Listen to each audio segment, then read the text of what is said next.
Lana sizosupporta uBruce Busiso Mhlongo o-owner iNjomza Security. Umuntu osefike wenza umehluko eMaritzburg. Ebantwini bekade bebulawa eMaritzburg bekunama murder case each and every month. But asenciphile ngokufika kwaBruce. uBruce ke ifayamaza abanye besebenza ne-intelligent before abe ne-security company. I-company yakhe iseyenze umehluko ekuthiwa iNjomza Security. iMaritzburg yonke iyayazi iNjomza Security.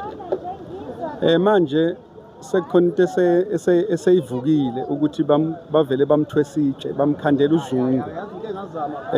Mhlambe masicabanga abantu mhlawumbe laba benza crime nabantu ke bama drugs nabantu abangathandi ukuthi khona abantu ababenefita ngecrime. Abantu ababenefita ngecrime yibo abafaka uNjomza uBruce Mhlongo kulento ngokubona kwethu, because asiboni ukuthi uNjomza afika idefend into ukuthi crime angenzeka ngingabulawana ngingareshwa zonke lento ezenzeka akhipha amaphara awenze impilo zabo zibe ngcono njengoba ene rehabilitation ithini ngesizulu yes eyenza ukuthi amaphara abe ngcono because abantu abasizayo kuhabantu abangene ku-crime ngenxa yokulamba emuva. Uhulumeni akaprovide abantu ngomsebenzi. Uhulumeni amaphoyisa kahulumeni akabalalela abantu akezi in time ebantwini.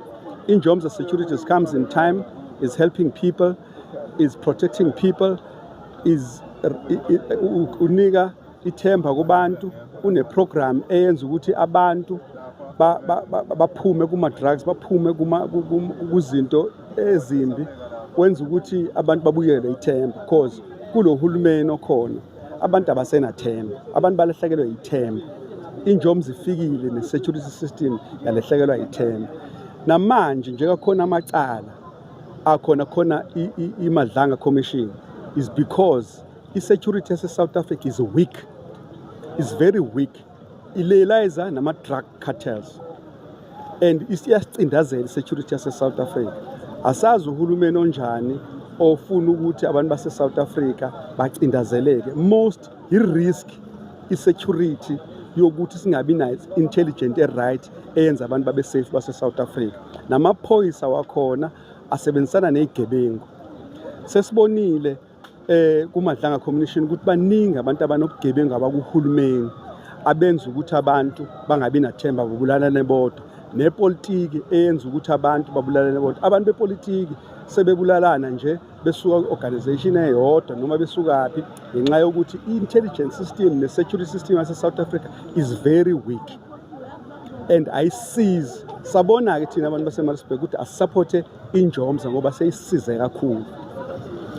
Ayisisizi futhi nge-security kuphela, isinika ithemba, isinika ubuntu.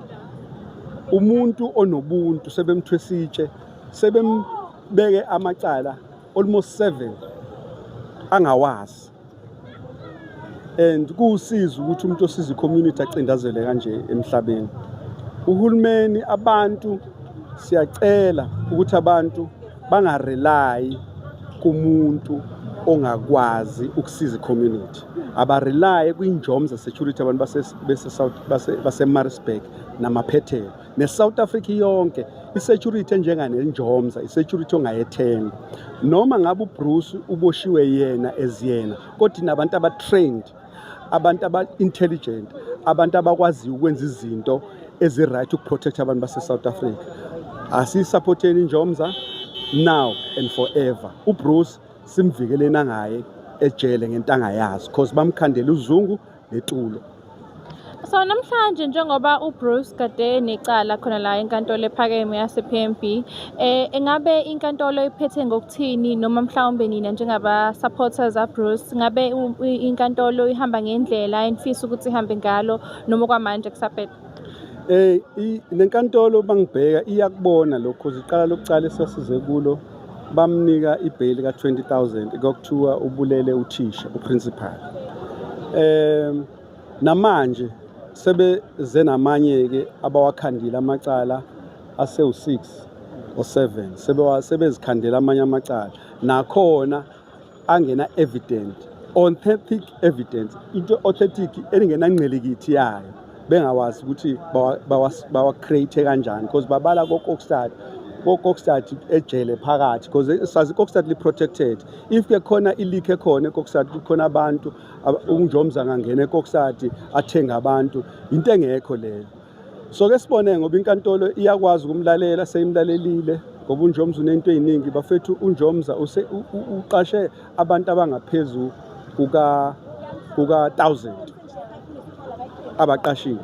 Khona abantu bafethu use-create job opportunities because umsebenzi eSouth Africa uthatha abantu bokufika. Abantu base-South Africa abanamsebenzi, that's why abantu sebetotoya everyday kubhizi eSouth Africa, i-march on march, kunama-political parties amaningi neyikhulu zethu iyikhulu zamapolitiki nazo azikwazi ukuhlangana ezabantu abamnyama zibe ndawonye. Sesibonile abantu base-South Africa kuba sekumele manje bahlangane ngoba ikhona lento ebahlukanisayo.